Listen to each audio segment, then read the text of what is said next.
ଯୋହାନ ଲିଖିତ ସୁସମାଚାର ତାହାର 6 ଅଧ୍ୟାୟ ତାର 53 ପଦ 54 ପଦ ଆଉ 55 56 ପଦ ଆମେ ପଢିବା।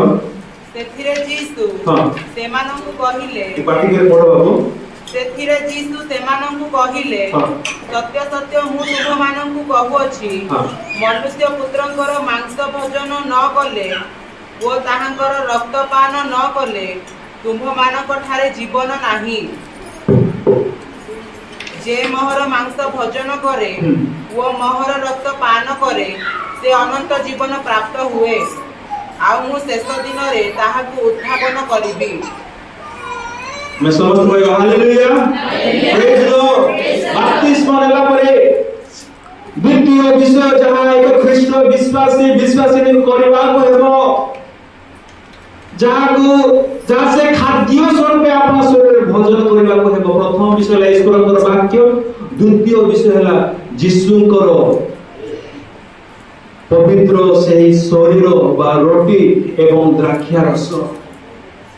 एही विषय को आमानको भोजन करबा को हेबो, पान करबा को हेबो। बपतिस्मा नेला परे परे किसी व्यक्ति माने बपतिस्मा नै सारला परे कोनोसी पशु झगड़ा हे कोहा कोई होई बोला बोली होई कथा भाषा परस्पर मध्य न होई द्राक्षारसरु एवं रोटीरु प्रभुଙ୍କର मेजरो आपना को दूरे रखंती।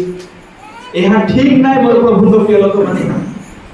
ବପତିସ୍ମା ନେଲା ପରେ ଆମକୁ ପ୍ରଭୁଙ୍କ ମେଜର ଅଂଶୀ ଆମକୁ ହେବାକୁ ହେବ, କାରଣ ପ୍ରଭୁଙ୍କ ମେଜରେ ଜୀବନ ଅଛି ଏବଂ ଦ୍ୱିତୀୟରେ ପ୍ରଭୁଙ୍କ ମେଜରେ ପୁନରୁତ୍ଥାନ ମଧ୍ୟ ଅଛି। Hallelujah, praise Lord, praise Lord. ଈଶ୍ୱରଙ୍କର ସେହି ଶରୀର तांकर रुधिर मोर प्रभुଙ୍କ प्रिय लोक माने आमानक निमंते यीशु ख्रीष्टकर सेई शरीर आमानक निमंते प्रकृत खाद्य अटे, आ तांकर रक्त आमानक निमंते प्रकृत पेय अटे।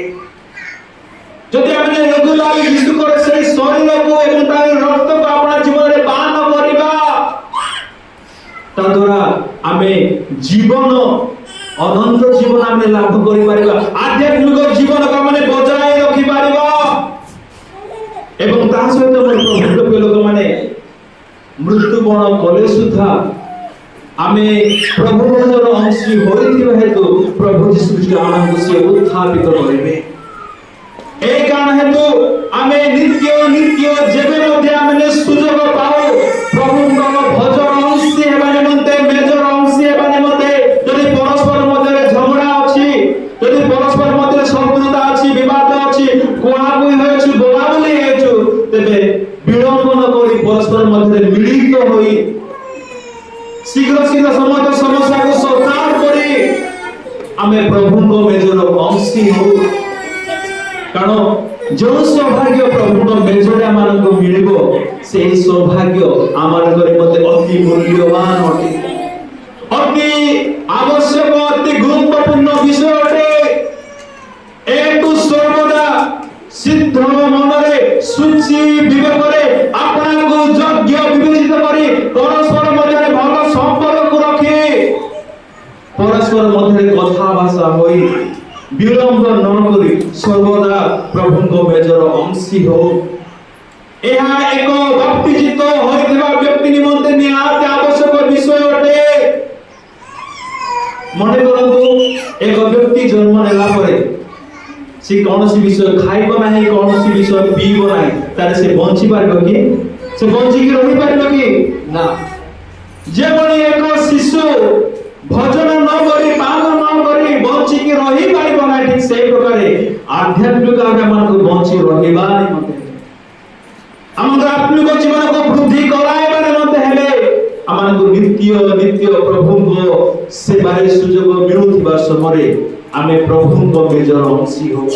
କାରଣ ଏହି ଖାଦ୍ୟ ପ୍ରମାନଙ୍କୁ ଭୋଜନ କରିବା ନିମନ୍ତେ ସେ ସ୍ୱର୍ଗରୁ ସେ ଆମମାନଙ୍କୁ ପ୍ରଦାନ କରିଅଛନ୍ତି ସେ ସୌଭାଗ୍ୟ। ମୁଁ ସ୍ୱର୍ଗରୁ ଅବତୀର୍ଣ୍ଣ ହୋଇଥିବା ସେ ଜୀବନ୍ତ ଆହାର ବୋଲି ପ୍ରଭୁ ନିଜେ କହିଲେ।